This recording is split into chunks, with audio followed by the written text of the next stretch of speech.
Oh les gens, j'étais ici en train de regarder les vidéos de cet homme-là, Elon Musk, et j'ai été impressionné de voir certaines de ses déclarations, certains de ses projets qu'il a et comment cela peut impacter l'humanité. Je n'exagère pas.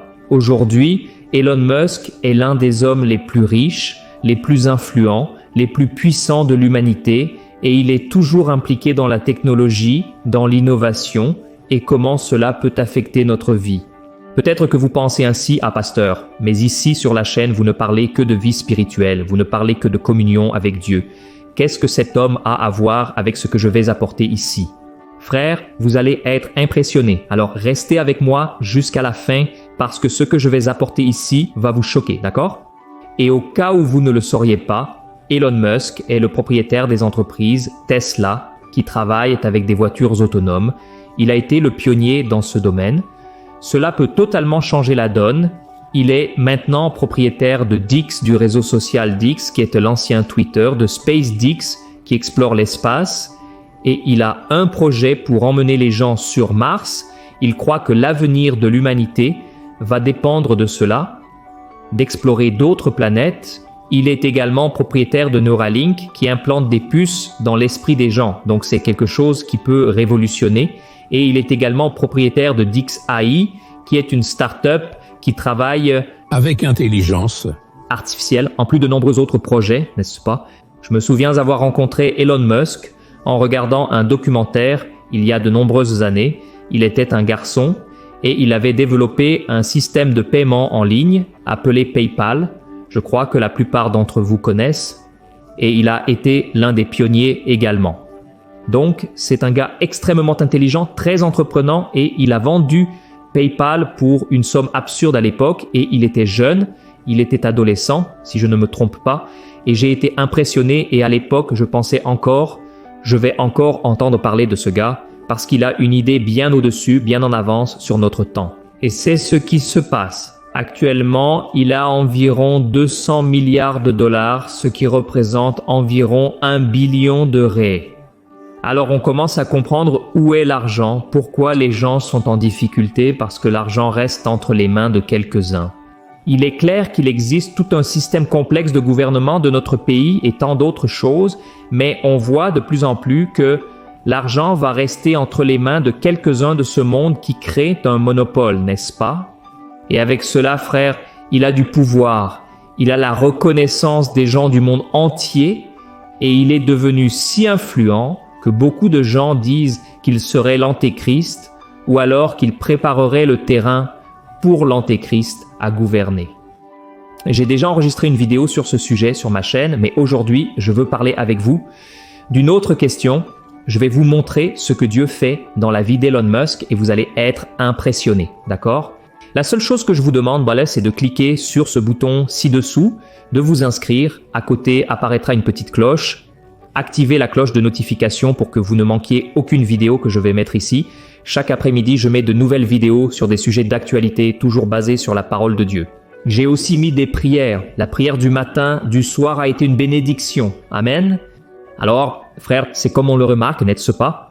Des personnes qui sont très riches, très puissantes, comme elles, sont généralement très autosuffisantes, très confiantes. Elles pensent qu'elles n'ont pas besoin de Dieu, ou alors elles ne croient même pas que Dieu existe, mais est-ce le cas d'elles? Alors nous allons regarder cette première vidéo d'elle. C'est une petite vidéo pour que vous compreniez l'un de ses discours. Regardez ce qu'elle a dit. Mais vous savez, si Jésus sauve les gens, je veux dire, je ne me mettrai pas en travers de son chemin. Vous savez, je suis sûr que je serai sauvé, pourquoi pas? Regardez frère, c'est différent, non? Parmi de nombreuses personnes qui sont liées à la science, je vois qu'Elon Musk, il croit en Jésus, bien qu'il se considère à moitié bouddhiste, à moitié chrétien, ça n'existe pas, n'est-ce pas?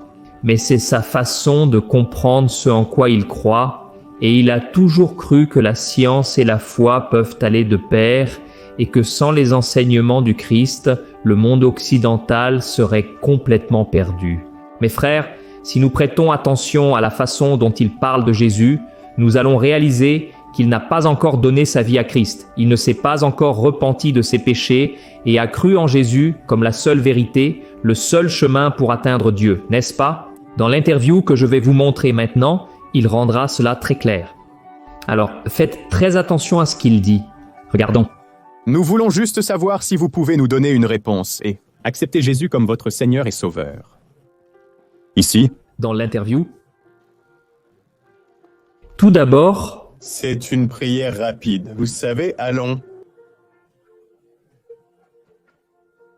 Dire que je suis d'accord. Je suis d'accord avec les principes que Jésus a défendus. Et Vous savez, il y a une grande sagesse dans les enseignements de Jésus. Et je suis d'accord avec ces enseignements.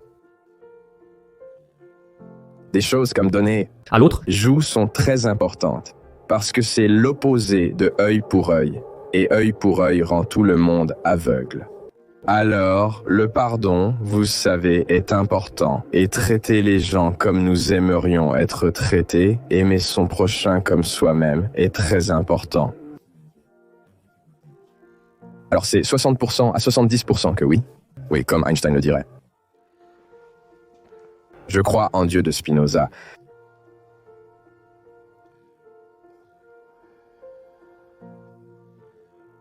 Mais Vous savez, si Jésus est en train de sauver, je ne me mettrai pas en travers de son chemin, les gens. Je suis convaincu que je serai sauvé, et pourquoi pas. nous avons terminé. Je crois qu'il a dit oui. nous avons réussi. Alors, ici nous réalisons, frères, qu'il croit vraiment aux enseignements du Christ, mais dans cette vision, n'est-ce pas, que la plupart des gens ont de nos jours, que les enseignements du Christ sont là pour améliorer notre vie, mais seulement cela, pour s'arrêter là, vous savez.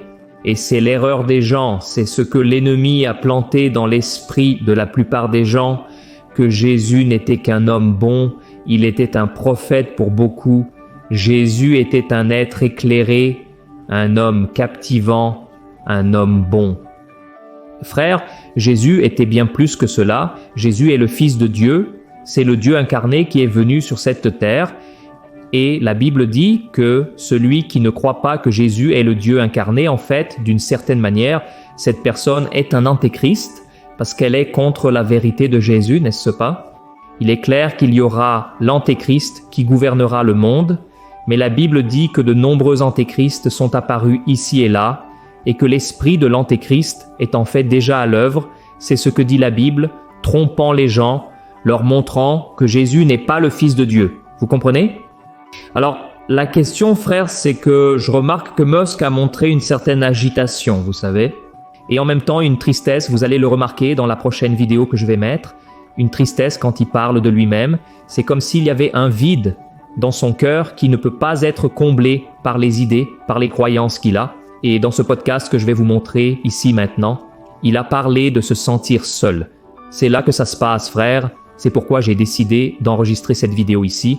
Je veux que vous prêtiez beaucoup d'attention aux détails. Regardez ce qui s'est passé. Soyez gentils, car tous ceux que vous rencontrez mènent une lutte bataillent sur... dont vous ne savez rien, oui. C'est vrai, moi. Dites quelque chose de difficile que vous traversez que les gens ne voient généralement pas. Mon esprit est une tempête. Je ne pense pas que la plupart des gens aimeraient être moi. Ils peuvent penser qu'ils aimeraient être moi, mais ils ne savent pas. Ils ne comprennent pas comment... Vous En somme, je vais bien. Dans... La plupart des choses, je ne peux pas me plaindre. Vous vous sentez seul. Parfois, mais je... Vous savez, mes enfants et mes amis me tiennent compagnie. Donc il n'y a pas de vide existentiel. Bon, il y a beaucoup de nuits où je dors seul. Je n'ai pas besoin, mais je dors. Regardez ça, les gars. Cette phrase, qui dit « Il y a beaucoup de gens qui sont si misérables que la seule chose qu'ils ont est l'argent et ce que je ressens en regardant les vidéos d'Elon Musk dans ses interviews, toujours avec ce regard triste, ce regard vide, n'est-ce pas? C'est qu'il n'a pas encore ce dont il a le plus besoin, la présence du Saint-Esprit. Frère, pensez à cela. La personne qui a tout, reconnaissance, pouvoir, influence, beaucoup d'argent, mais si la personne n'a pas la présence du Saint-Esprit, elle n'a pas l'essence, elle n'a pas la raison de son existence, vous comprenez?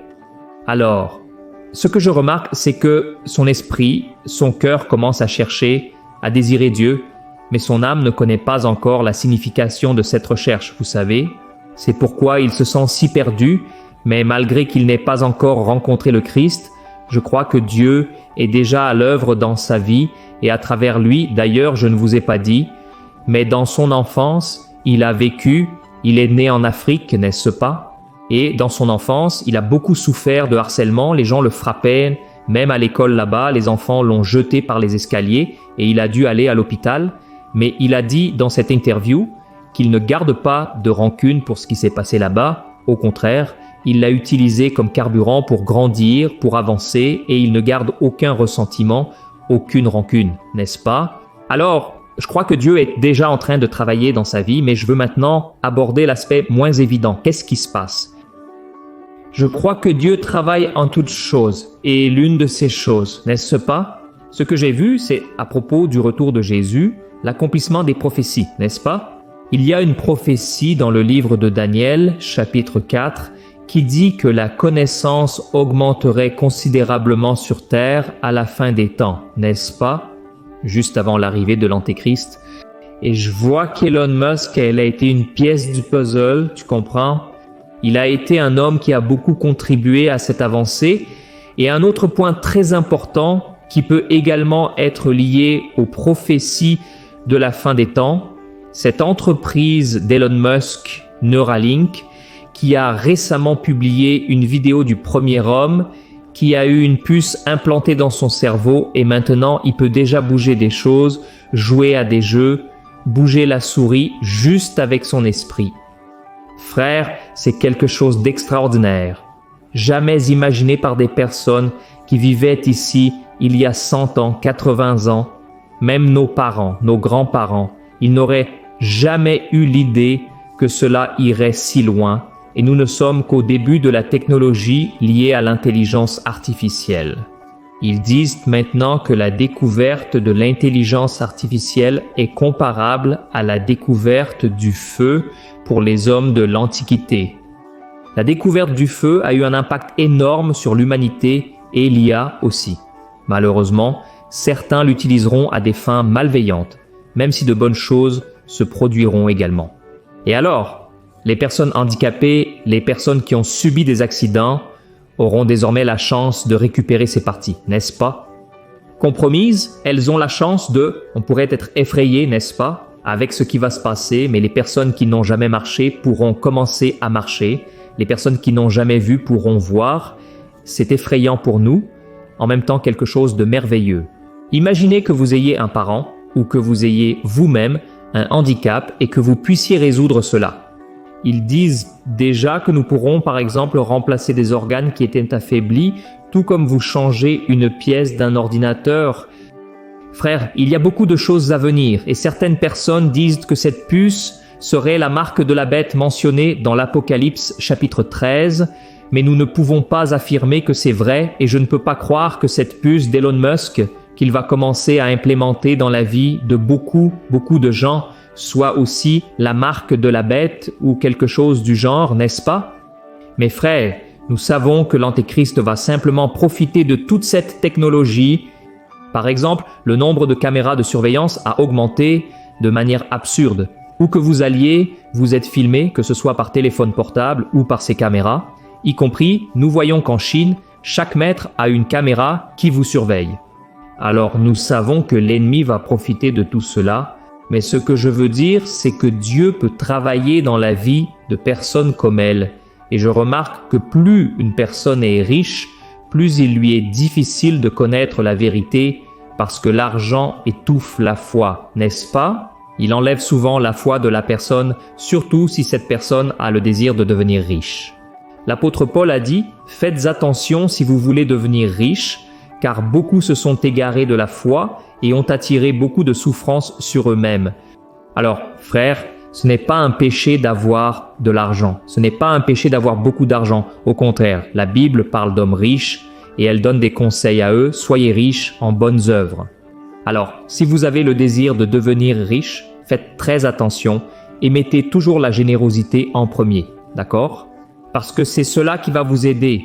Ne pas avoir le Dieu Mammon dans votre cœur, mais servir vraiment Dieu. D'accord? Alors, il me semble, frère, qu'Elon Musk a soif de Dieu, sa tristesse est un signe de cela, cette inquiétude, et je souhaite qu'il puisse connaître la vérité. Il connaît déjà les enseignements du Christ, mais que Dieu puisse faire une œuvre dans sa vie, n'est-ce pas? D'ailleurs, j'ai voulu enregistrer cette vidéo pour que vous puissiez prier pour des personnes comme ça, des personnes influentes. Imaginez si l'une de ces personnes se convertit, commence à annoncer Jésus, combien de vies seraient impactées, seraient atteintes. Bien sûr qu'il affronterait beaucoup d'opposition. Combien de chanteurs, n'est-ce pas? Parfois, des célébrités se convertissent et sont maintenant persécutés par les médias. Cela fait partie du processus, mais en même temps, ils emmènent avec eux beaucoup de personnes qui sont transformées. Amen. Alors priez pour ces personnes afin qu'elles ouvrent leur cœur à Jésus et que Jésus puisse apporter une joie que l'argent dans le monde ne peut pas fournir, ne peut pas remplir le cœur. Amen. Je suis le pasteur Antonio Junior. Si vous avez aimé cette vidéo, partagez-la sur WhatsApp pour la montrer aux gens. C'est comme ça que l'homme est, même en ayant tout dans ce monde, y compris une phrase que j'ai lue ces jours-ci sur Instagram, j'ai trouvé intéressant. Il a dit « Si les gens savaient comment est la vie d'une célébrité, même avec de l'argent, la reconnaissance, les gens verraient que ces choses ne servent à rien. » J'ai trouvé cela intéressant car nous avons cette idée, n'est-ce pas? Que plus une personne est riche, plus elle a d'argent, plus elle est heureuse, et ce n'est pas toujours le cas. Beaucoup de ces personnes finissent par se suicider, finissent par prendre leur propre vie parce que la vraie joie est seulement en Jésus, n'est-ce pas? Que Dieu te bénisse beaucoup, je t'attends donc dans la prochaine vidéo, un gros câlin, reste avec Dieu